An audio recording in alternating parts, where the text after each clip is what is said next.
Um, Shut that. Hello.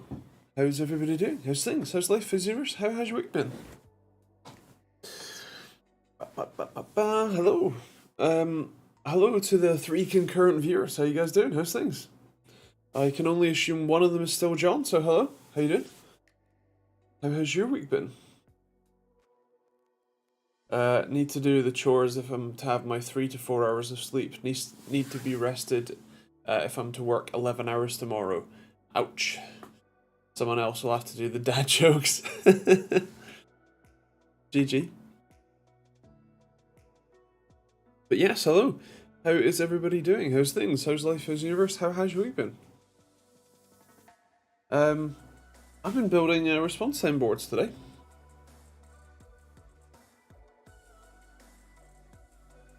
I have 6 of them built. Because I just sent one to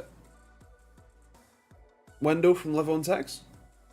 Because we have a very interesting video that is going to get me out of a lot of trouble tomorrow. And I think you'll be excited to see it. Oh boy. Yeah, I'm gonna... So tomorrow's... You have to watch tomorrow's video. Because it's quite a big scoop, if you like. And it's probably the last monitor review from this company that they're gonna do. Hello Simon, how you doing? How's things? Oh dear. I keep making enemies a lot faster than I can make friends, but it's because I'm not a shill. And I actually test things, especially the monitors, thanks to these guys. Yeah, whoops. Ah well. Yeah. I have a product in that I don't... Well, it's not exactly an unreleased product. It does exist. I just don't know whether I'm allowed to talk about it or not. It's a handheld gaming device. And it's not the Asus one. Hello, Harry. How you doing? How's things?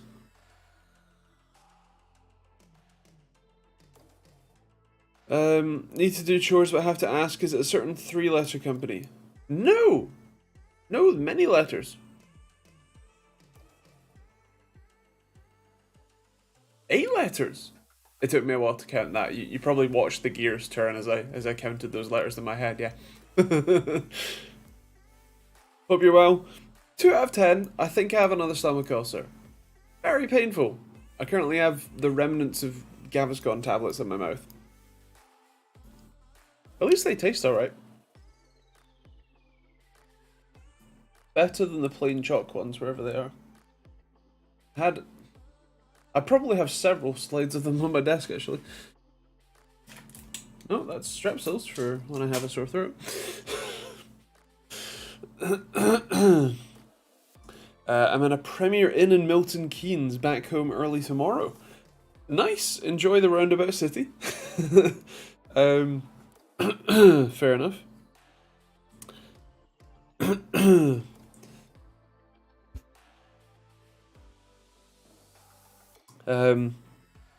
Are you just traveling back from work?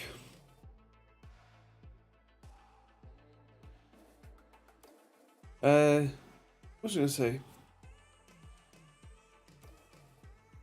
Nope, I've forgotten. Oh, I mentioned last week that I was going to make some changes to my open source latency board, and while you probably can't tell a difference, I have made some changes. So mainly the audio subsystem, as it were, has been reworked. There is still a bodge. In fact, there's actually 2 bodges. There's a little snail wire there, but I've rewired it so that it now uses an operational amplifier, an op-amp, to basically boost the voltage, and I've maneuvered the capacitors around to block the DC, and then I've also rewired how the pinned input works. I'll explain more later, and it's still a single-sided board, so there's only these sort of, I guess, 6 pins to solder. These are just test pads, the through hole. photodiode, and I've also reworked the what do you call it, footprint for this so that it's no longer a big cutout like the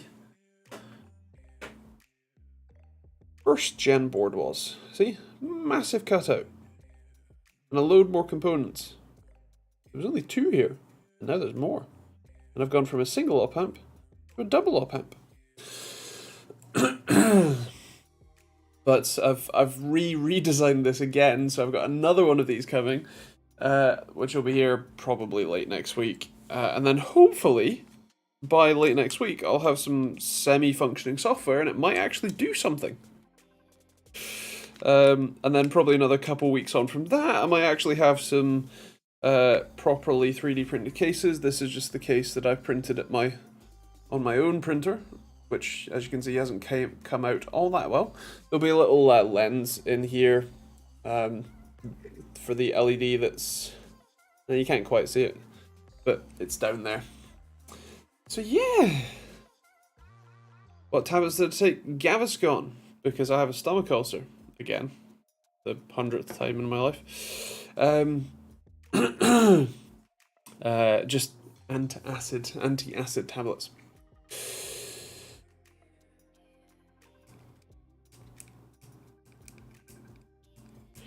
Yes, HS2 construction sites from Aylesbury to Birmingham. Fair play. What do you think about the price to performance of the 4070? I did have a little look at some of the reviews.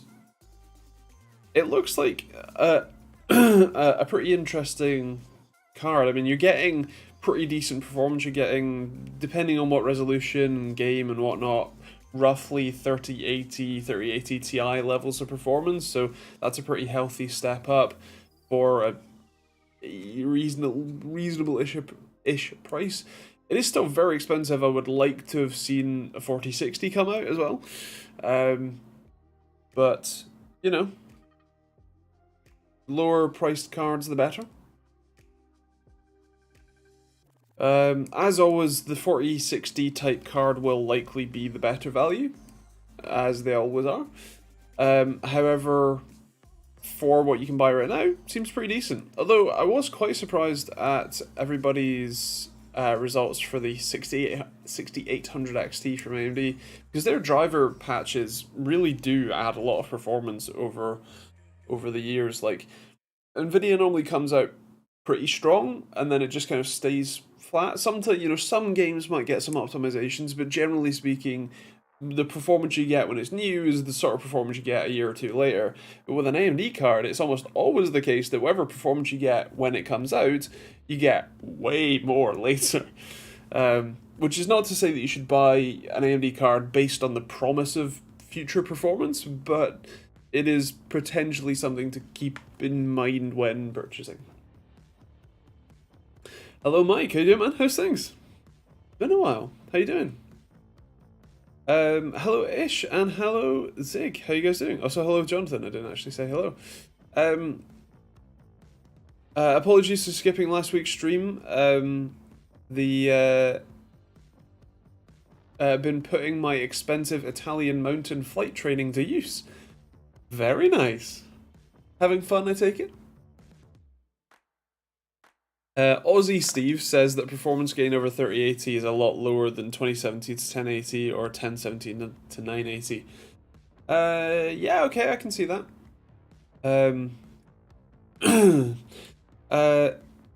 Good, just stopping by waiting for a video to render and got a notification for once. Thanks, YouTube. How nice of them to actually notify people. The novel concept, that, you know?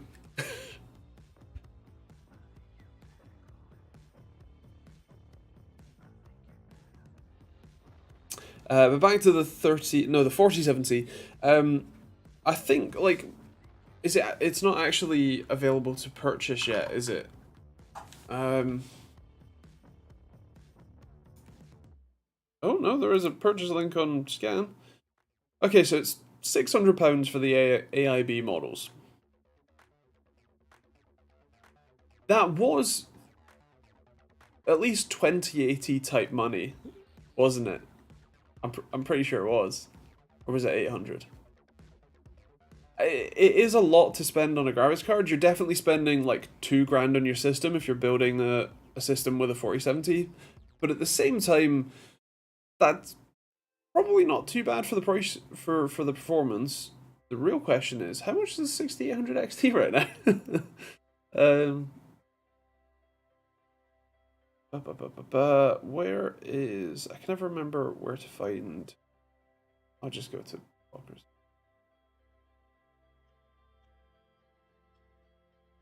If you can even buy a 6800 XT anymore. You can, and it's more expensive. Okay, fair enough. Although saying that the 6800 XT was the the 80 competitor, like the 3080 competitor, isn't it? So yeah. It's 750 USD for the UK, 600 USD UK 600. I can't read 600 USD cards. So that means 850 here. Well, it's 600. It's 580-ish pounds. Where is the? I was just on the page.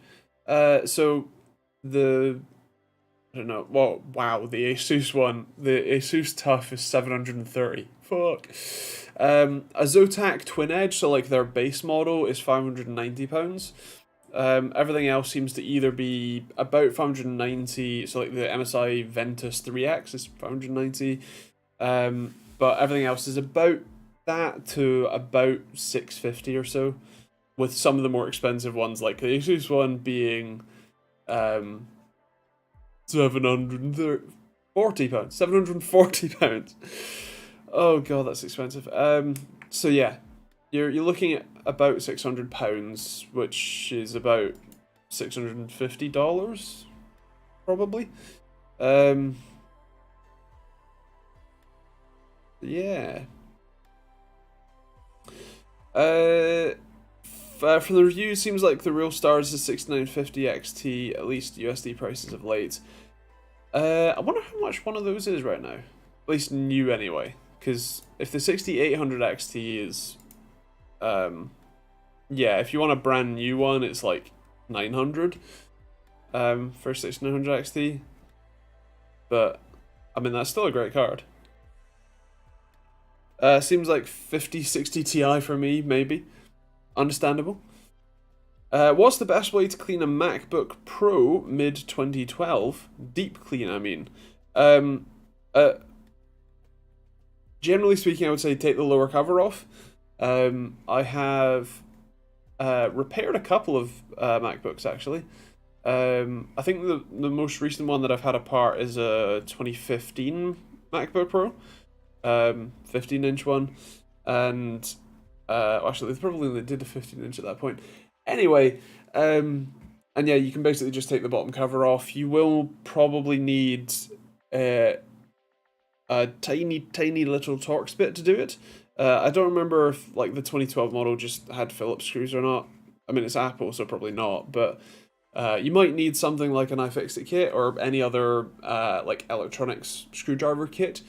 But then you can take the lower plate off, and then you can gently hoover. Probably better to just dust, either with compressed air from a compressor, or if you don't have an air compressor, a spray can, an air duster is fine.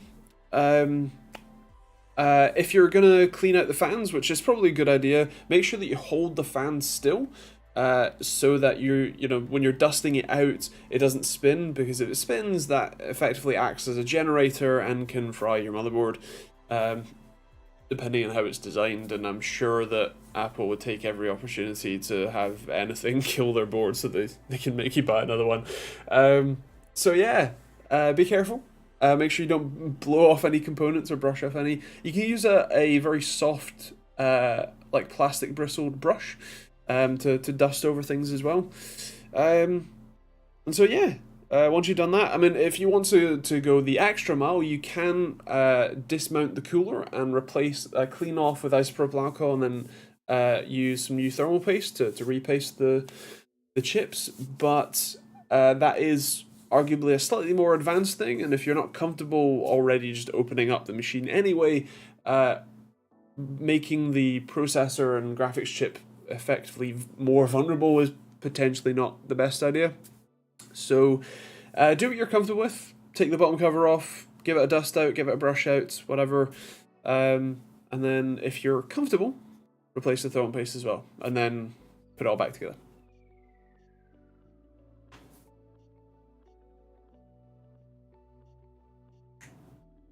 Hello Ryzen. I'm not sure what you mean by what motorhome. I think NVIDIA have been better launching the current 4080 as a 4080 Ti, the now 4070 Ti as a 4080.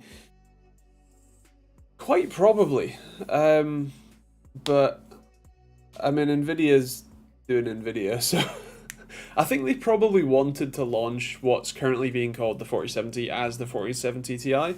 Based on their original naming scheme. You know, they went with two 4080s at launch for some stupid reason. And then they wanted to... It seems plausible to me that they would want to have named this current one 4070 Ti, and then, you know, launched what will probably be the 4060 Ti as the 4070, blah, blah, blah. But, yeah. Happily, we kind of forced our hand on the 4080 issue, and so that's good. Hey man, ordered 4070 but cancelled it. I got the A770, but I'm worried about longevity. That is quite the shift in performance, because the A770 is like a... not quite a 3060 comparator. You know, compared to a 4070, so, you know, you're orders of magnitude better. But also orders of magnitude price difference as well, so yeah. In terms of longevity, I think that Intel is pretty committed to, you know, offering better drivers and better software support for the ARC cards. They are very much first generation cards. You are very much buying a first generation product, and so everything from the software experience to even potentially some hardware bugs are likely to, at least on the software side, I do believe they will be fixed, but and things will be improved, but I don't necessarily, I couldn't in good conscience recommend someone buy the A770 if you're not fully aware of what it is you're buying, which is a new kid on the block. And therefore it's got some teething issues. Admittedly, a lot of those teething issues have improved since the launch, so that is good. But it is still slower, more power hungry than AMD or NVIDIA's counterparts. Hello Chris, how you doing, man? How's things? Long enough 4050 this time then. Probably not, no. Well, the thing is that there are already, I think there's a full suite of 40 series laptop GPUs, but the desktop cards, they're being real slow on. Probably because the amount of interest in PC building and the amount of expendable revenue that or income that people have to spend on PC parts is ever dwindling right now, and I'm not that surprised that people aren't all that interested in building PCs right now, and stuff like the Steam Deck, where it's a kind of a single console, one size fits all, relatively cheap in the grand scheme of things, is kind of a lot more popular right now. So yeah, I'm not that surprised that they're taking so long, is what I was getting at there. Jesus, I can't make a point if it saved my life.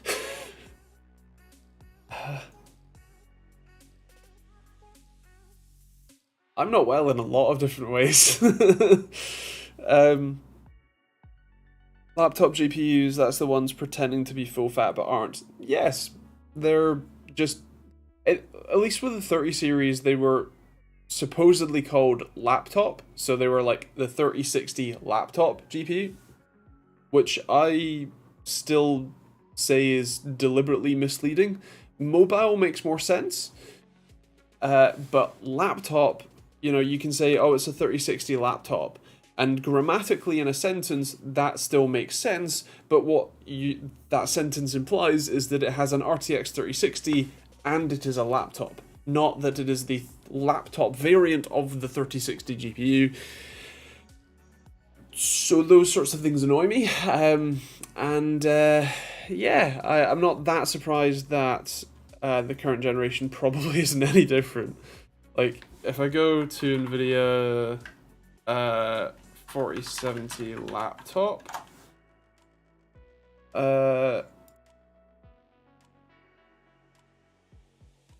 yeah, none of them are labeled as 4070 laptop. Where's the spec sheet?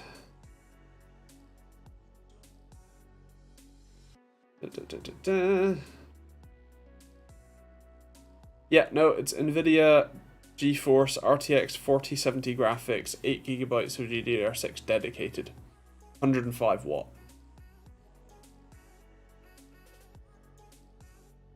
I have to doubt that it's the same core, so...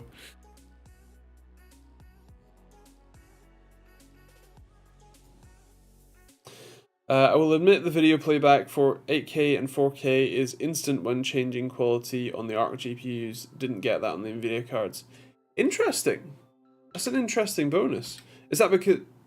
do you believe that that's because of the AV1 encoder?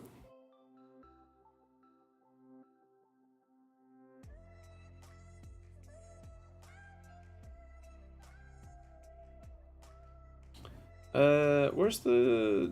I want the desktop specs as well.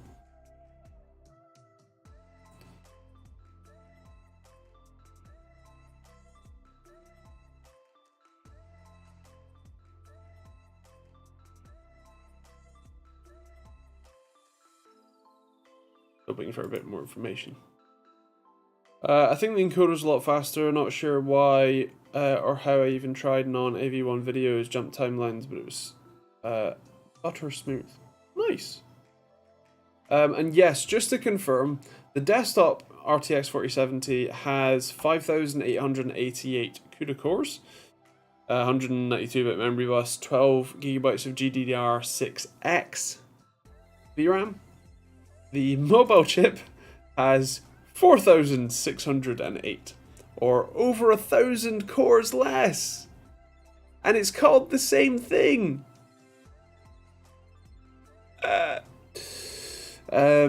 Also has 128-bit memory bus instead of 196, and 8GB of RAM. Yeah, I love when they call things the exact same thing.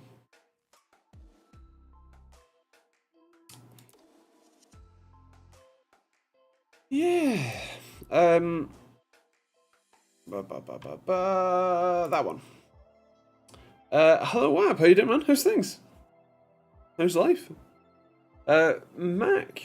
PC building has had a nice golden age in the 2010s with a faux spike during COVID. We're basically just returning to normal for PC building. Yeah, to a degree. I think there was like the mining spike in what, 2018, and then again in like 2020. Definitely pushed a lot of people away because building a PC was unattainably expensive because you couldn't buy a graphics card or you couldn't find one. So yeah, the 4090 laptop is the same core as the 4080 desktop. That's also not surprising to me, and still very annoying. Life is okay. Would rate 6 out of 10 at the moment. Just moved. Hopefully get some nice things going on, and rating will go up. I think that was 2 separate points. So nice. I hope your new place is nicer. I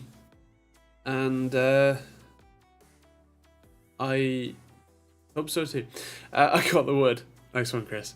Do you think Intel will abandon the A770 driver support in the next 2 years? I don't think so. I think that they've put so much money into developing the card in general, or the two cards, I suppose, in general, that I don't think that they're just going to drop them. I think that if Intel wants to be in the graphics space, they are going to have to make build a brand that shows that they are willing to support their cards. Because if you think about it this way, when they come to launch a 870 or whatever, whatever they end up calling the next version, and they have already abandoned support for their existing cards, or the second they launch the new ones, they say, and by the way, we're not actually supporting those old ones anymore. That's going to push a lot of people away from buying the new ones, because they know that the new ones will still have issues and they won't have any support for them, after a year or two. So I would like to think not, although as Ish quite handily points out, and it's not on chat. Where's chat gone? Has chat been appearing today? But there we go. As Ish handily points out, Intel has a habit of abandoning their products. Admittedly, it is relatively long in terms of their development. Intel Optane, for example, that one, had been around for at least 5, if not 10 years overall, from like first launch to them quietly binning it off to someone else. I can't remember who they binned it off to. Was it SK Hynix? Because I know that they've had Intel's doing a partnership with SK Hynix for Solidigm SSDs, because that's who makes their 660p drives now and 760p drives. But yeah, so that they are a little longer lived in terms of that. Come on, brain. Nope, brain's gone. I don't think they're going to drop support for their graphics drivers that quickly. I wish I had a brain. I had my first review for my apprenticeship today. Pretty pointless exercise, but at least after seeing the testing lab at the training company for the first time, manager said we'll build one at work. Nice, fair play. Did you see the AMD QDR stuff this week? That doesn't ring a bell, so no. Wait, hold on, I got a press release. Please hold.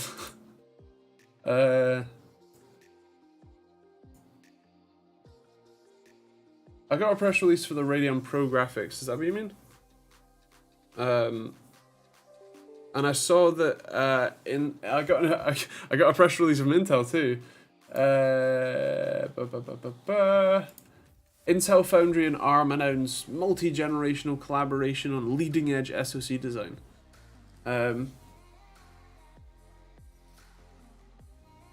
So yeah, yes. Instead of DDR, they want to use QDR RAM. Right. As in quad data rate RAM? That's cool. But I haven't seen that. I certainly didn't get a press release. Or did I? I don't read the press releases. I'm a bad tech reviewer. No. I got an email on the 31st of the 3rd to say that AMD had announced the A620 chipset. I was a bit... Oh dear. Persistent RAM was more cool. Thanks Intel for abandoning more projects. Nice. Am I wrong in thinking that Solidigm was SK Hynix? Solidigm. Yeah, it is SK Hynix. That's who's making their 660 and 760p drives. New graphics drivers can be written off against taxes R&D, so I don't know if investment is a guarantee. However, seems a market they want to part in. Indeed, and also to some degree, their graphics driver is an extension of their iGPU graphics drivers, so there's probably already you know, a need for that team to exist beyond Arc. I just imagine that they've hired a lot more people to work on Arc, but yeah. Did Solidigm take the NAND and Micron take Optane X Point? That sounds more likely, yeah.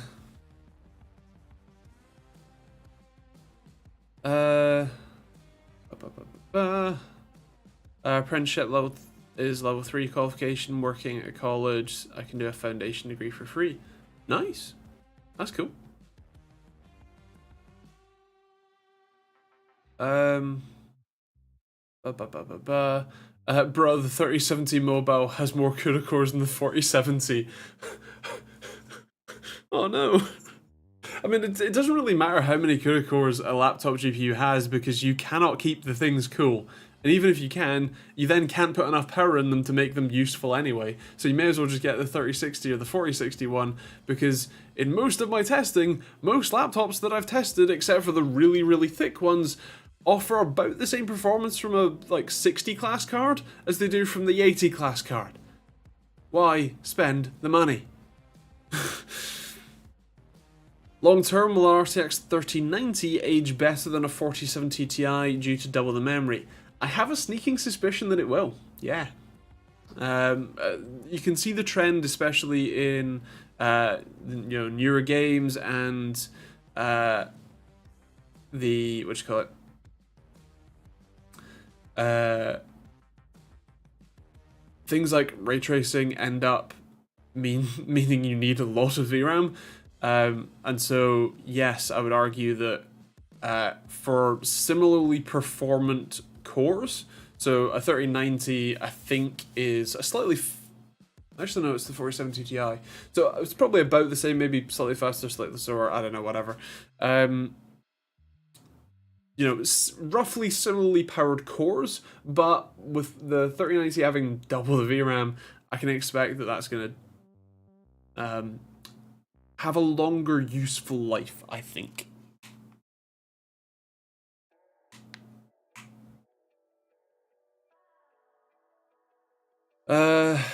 I'm no longer looking like a fool for buying a 6900 XT. Nice. My 6900 XT is still going strong, even if it was not cheap. I'm not currently using mine because I had a few too many problems with Premiere Pro with the AMD cards, but if I didn't need to video edit, I'd still be using it because it's a faster card than the 3070 Ti that I'm using right now. Infinite Stars, hello. All respect what you did with the ORS-RTT tool. Pretty crazy you build them yourself. Already sold so many of them. Many people appreciate your work to do. Keep that great work. Thank you very much. I've actually just built 6 more. See if I can hold some of those. It shouldn't take this much concentration to hold 6 tiny boards, but it does. Ta-da! These are the ones that I built today. This is the new design with the larger chip, because the older design with the tiny chip, that one there, really annoying to solder, even with a hot air station. So these ones, much better. How long did one of those take? Are they all pro versions? Yes, they're all ORS-RTT Pros. I forgot to put the the writing on the back. Let's focus on the thing, not on face. That's ostensibly it, but that's the old design. I forgot to put the text on the back of these new boards. How long did it take? 2 or 3 hours to solder these 6. A lot of it, with the pros, I moved to surface mount components for a lot of stuff. So all the stuff that's in the middle there, and obviously the chip there. In theory, I could have used Linus drop tips. I could have used surface mount resistors, but I decided to go with these ones because these are pretty accurate, which is useful because these are what control the gain for the light sensor. And so while it's not the biggest deal, I would prefer that these two, this bank of resistors, which adds up to about 1.1 mega ohms all in, I would prefer that these two boards offer the same amount of resistance here and therefore the same amount of gain wherever possible, and so they're as accurate as possible, so that all of the boards that I produce are as close to similar as I can get. And so yeah, that's that. I don't have any of the original OSRTT boards. Like, I don't have any of the PCBs. I can't manufacture any. Like, I can have my PCB supplier, GLC PCB, not the sponsor. I probably should be, to be honest, but I can have them, manufactured. I can buy the parts. I can build the boards, but I've learned a great deal since designing the original one, and the sensor that it uses is like perfectly fine, but it's quite limited. The whole design is relatively basic, and so the Pro is a much better design. It offers a lot more functionality, or a lot more usability. Specifically, its brightness range is the biggest thing, and so that is kind of what I'm focusing on at the moment, as well as this little guy. Which is the open source latency tool.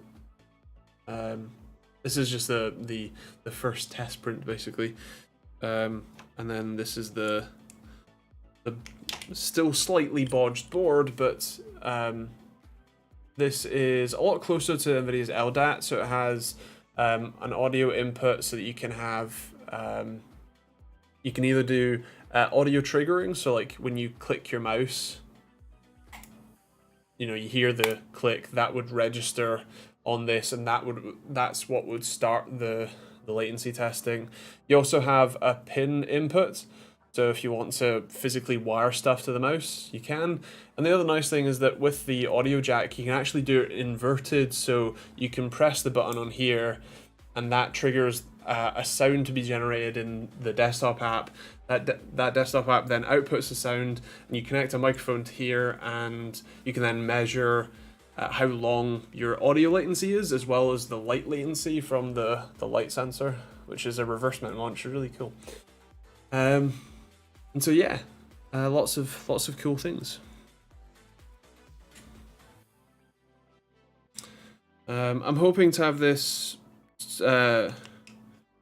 somewhat functioning soon, and then somewhat available sometime after that.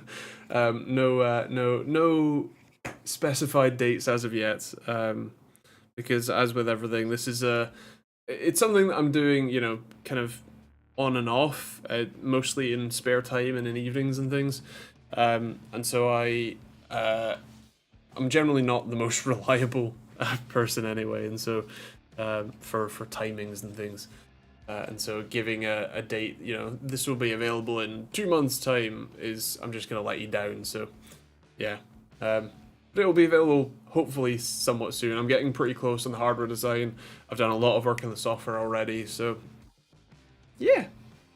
Should be good. Definitely try and get one. Can't wait.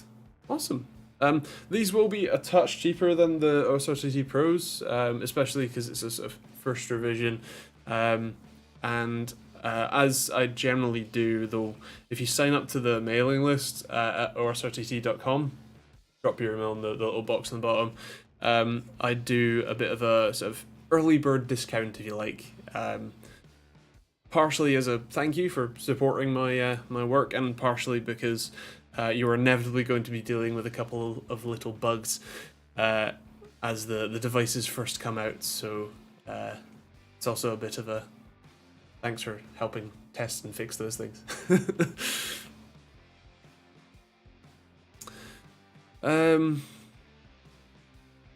You couldn't resist, could you? No. I get that was either a pun on the resistors or the Linus drop tips joke. Either way, no, I couldn't. I'm not looking forward to the 4060 if it has less than 12 gigs of VRAM, as I'm now noticing some games have issues with 8 gigabytes. Hogwarts Legacy is a good example. Yeah. Andy, you got really neat handwriting. Oh, you mean on the... no. But yeah.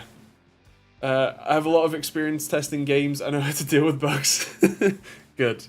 That experience will come in handy. The software is a bit of a fork of the OSRTT software. I've done quite a lot of changes, including a very nice stylistic change. I'm using a Material UI plugin, which looks so much better, so much more professional, I think. And it is, the main core functions of the software are relatively similar, so I'm mostly copying things over, but I'm also reworking how some of it was done because, again, I've learned plenty, and so while messing with the response time tool software, it's not worth me breaking stuff just for, well, technically speaking, doing it this way is slightly better, but it has no effect on the end outcome. It's just how it's all laid out. I'm refactoring things as I'm writing the new software to be a little bit better, and so that takes a little bit of extra time. But if I get it right the first time, then I don't have to, do major rewrites and things later.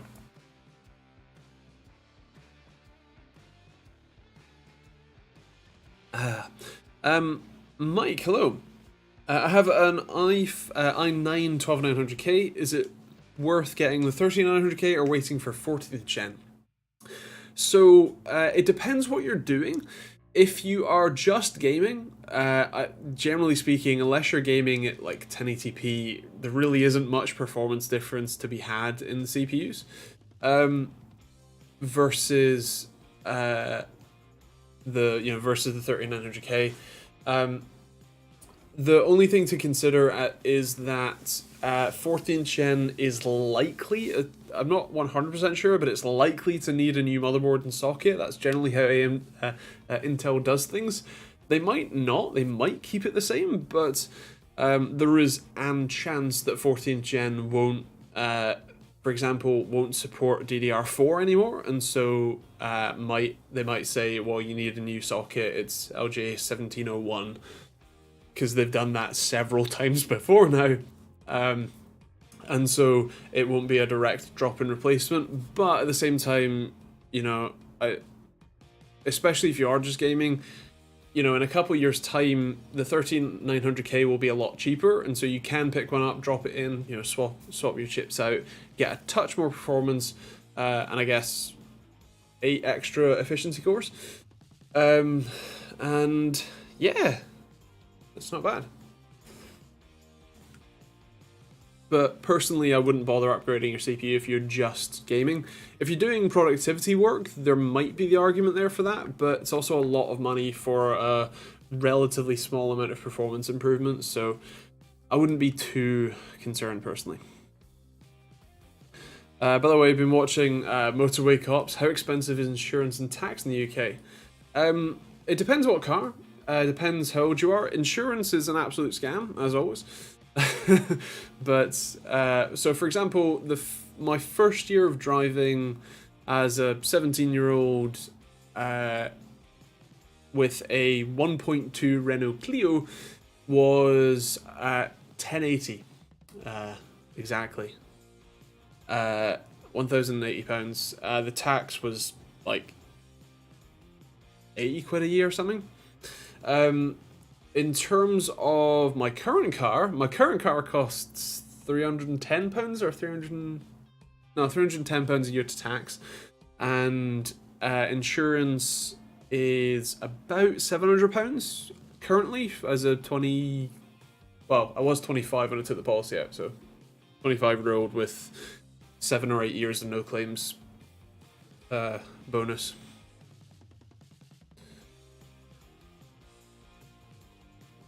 Some cars are free. Electric cars are currently free, although they're considering changing that. And then insurance is really up to what car you're driving, where you live, your age, gender, and ethnicity. In theory, they're not allowed to be picky about that, but they are. So yeah.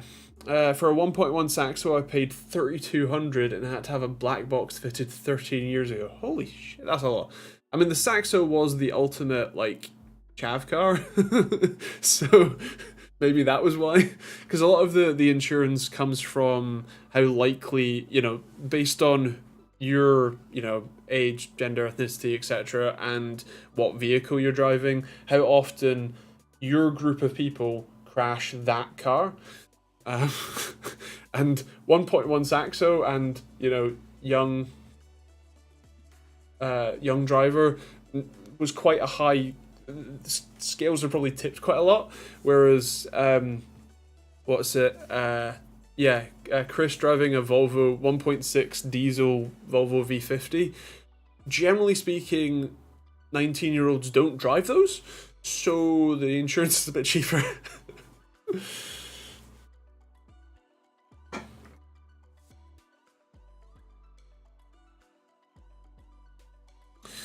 My dad's never made a claim in over 40 years and still had to pay over £500 for a BMW 116i. Ouch! Damn! Ugh. I think, like, my dad, who... the last time that I remember him talking about insurance, I think it was like... he had a Jag XK, the V8. I think it was XKS. And that was like £300 a year. So, yeah. My first car was a 3-layer Ford Capri S back in 1983. Oh, how the times have changed for us. I only just got a 3-layer myself. Admittedly, it is supercharged in the V6, but... I say only just, it's been over 2 years at this point. My dad's Porsche is less. Weird. That's a weird like situation, I guess. What do you think, Dr. A, if I ever get that 3K display, a 4040p ultra wide, and say 4070, would my 8700K be able to keep up for gaming? Generally, I think yes, but I'd love, but I do a mental level of multitasking. Out and out, I would say yes, it's probably decent enough, but the, what do you call it?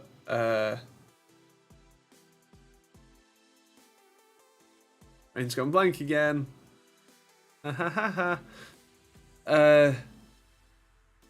Your level of multitasking is potentially a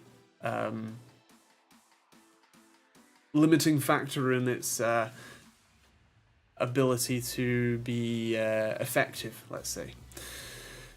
So, yeah, I would say it's probably not a bad shout, but the more multitasking you do, the worse it's gonna be for the performance.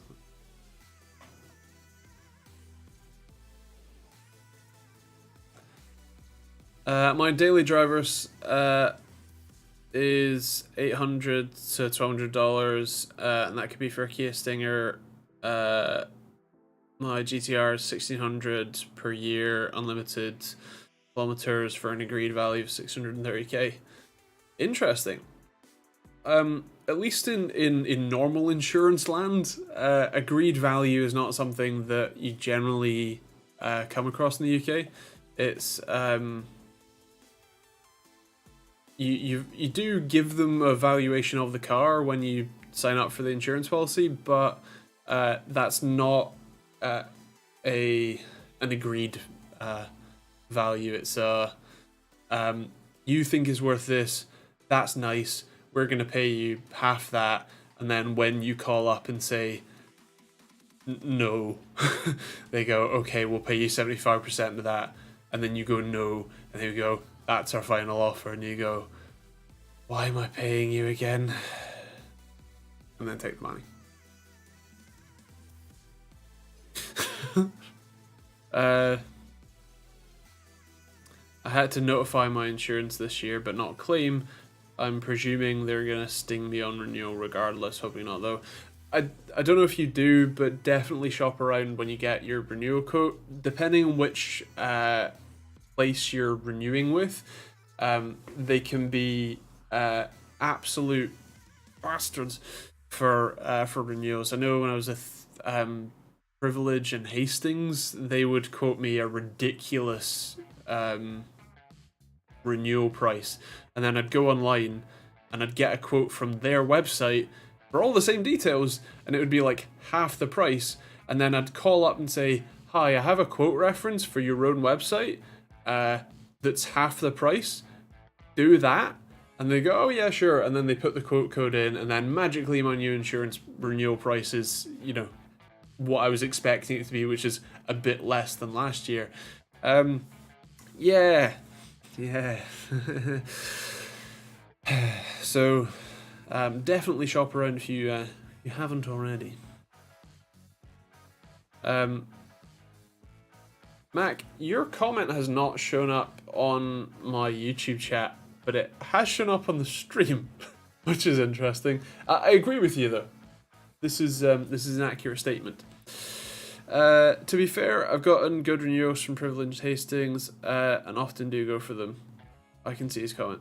Must just be my window then. Although I do actually have, I refreshed my stream, like YouTube stream manager window, and it's not in, the chat has come back up there, and it's not come there either. Anyway, no, it's not a Twitch comment. It would be a different color if it was. And I also have Twitch open, and it's not. But anyway, yeah, it is. Come on, brain. See, Twitch comment, different color. Nope. Yes, you said about you've got good renewals from Privilege and Hastings. That's good. I'm glad you have. I've been shafted many times, and I've had to cancel last minute, or not last minute. I'm fairly proactive on that. But you know, cancel before they bill me automatically, and then have to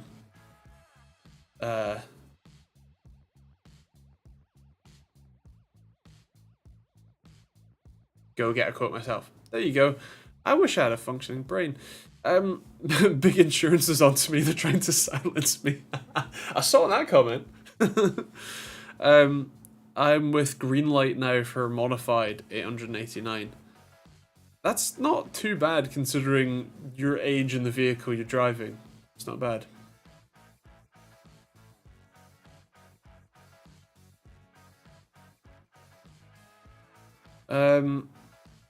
My GTR nearly no one would insure as it's an import, but being with the same insurance company for years, they decided they would. Free money for them as I only take it out a couple times a year. Yeah, that's fair. My XF insurance in Denmark is around a third of my Ionic in Norway. Interesting. Interesting.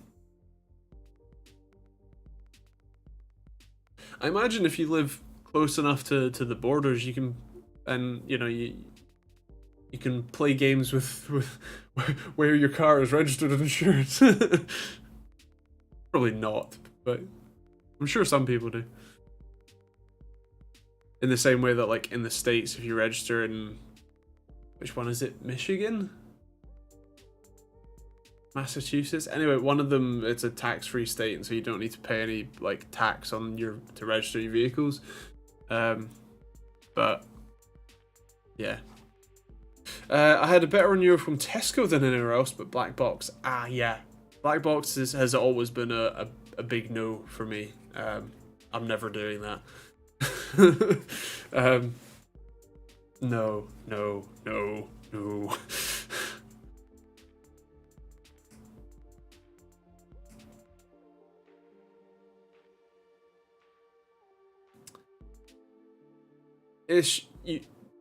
Even if you met all of the criteria for why you should probably have a black box, just on principle, you really shouldn't. Like, I have a problem with doing things, you know, on principle, to the point of detriment to myself, but at the same time, please don't. Been with Sheila's Wheels. Yes, I am now.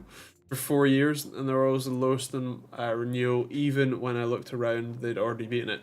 So interestingly, I'm with Aviva at the moment, and while I'm not a pensioner, they have also been pretty good for that. They gave me the best quote a couple of years ago, and I have been with them since. Although saying that, my friend, who you've seen on the car channel, a man with a certain taste in Bavarian motorworks vehicles. He may or may not have forgot to actually renew his insurance in January. And so he was driving. He was just about to drive down to see his family, and he was stopped by a nice police officer who said, "Do you know that you're driving without insurance? And that's quite a serious offence." And he went, "What?" Turns out he was, and his car was impounded. He got it back, Tuesday. All good. Expensive mistake though. What's a black box? It is basically an OBD2. Well, it used to be like hardwiring, basically like a GPS, but nowadays it's mostly just an OBD2 port device that measures your speed, measures where you're going, what time you're driving, where you're where you're driving to, all that sort of stuff, and it relays all that information to your insurer, who then changes how much they bill you based on how you're driving. In theory, it's good for like young drivers who are, in theory, the most likely to be, in a crash. But if they can prove that they're actually driving sensibly, then, the insurance should lower their premiums. But it's basically just the worst kind of invasion of privacy for such a little, such little reward that you're selling your soul for like 20 quid. No.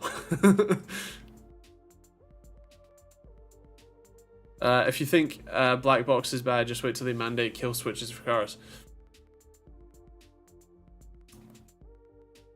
Yeah. I already hate Tesla for having remote access to your cameras and the whole vehicle. Like, the fact that it can do any level of self-driving, it's not that far from being able to repossess itself if you can't make your payments.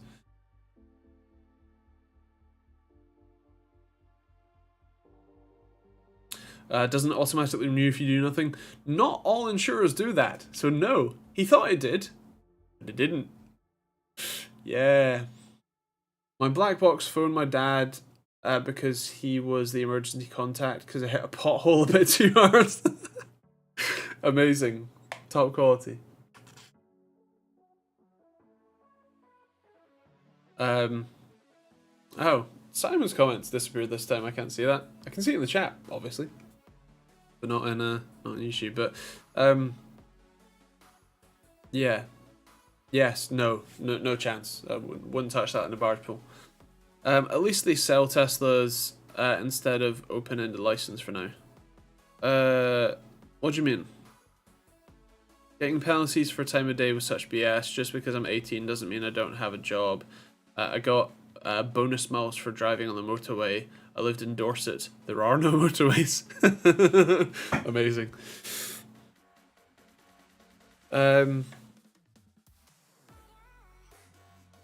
Ow.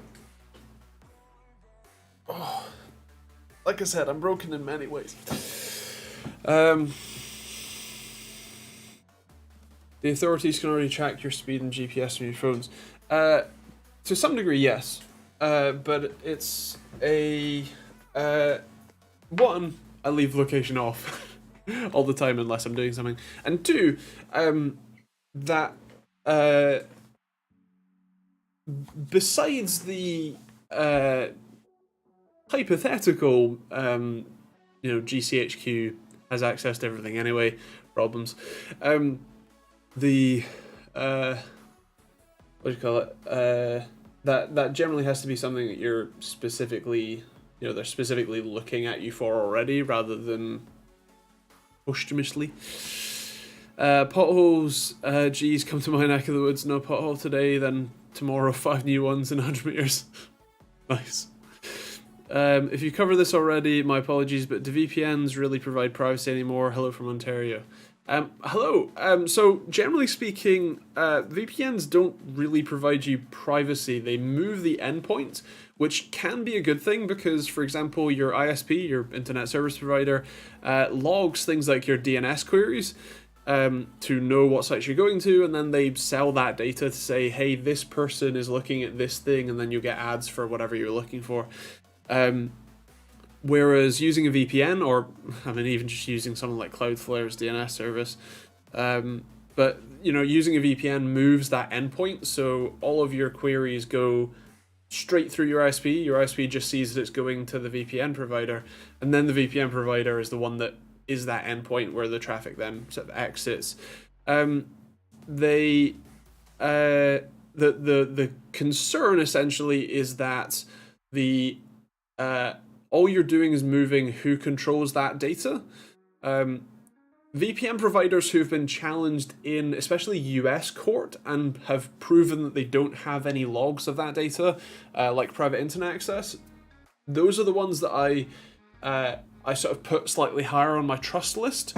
But as a general rule, they still don't actually provide that much privacy.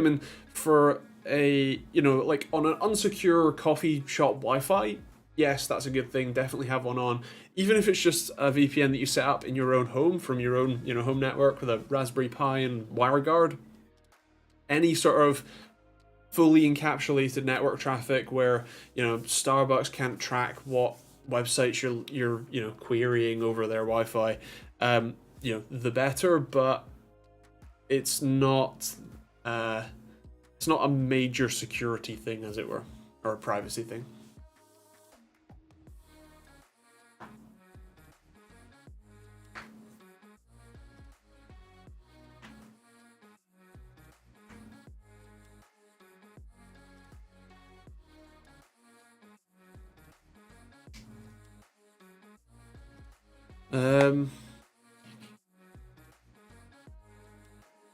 Yes-ish.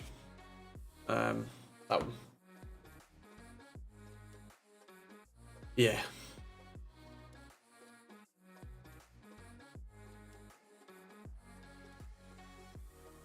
No worries, Chef. Actually, with that said, that is our usual hour, so I'm gonna leave it there. I need medication very badly. But I do these every Thursday night at 8 p.m. UK time, so if you want to pop back next week, feel free. I hope you have a great week and stay safe and have fun. I have an absolute bombshell of a video tomorrow. Please watch it. It's gonna get me a lot of trouble, but please watch it. Yeah. Otherwise, I'll catch y'all next week, I guess.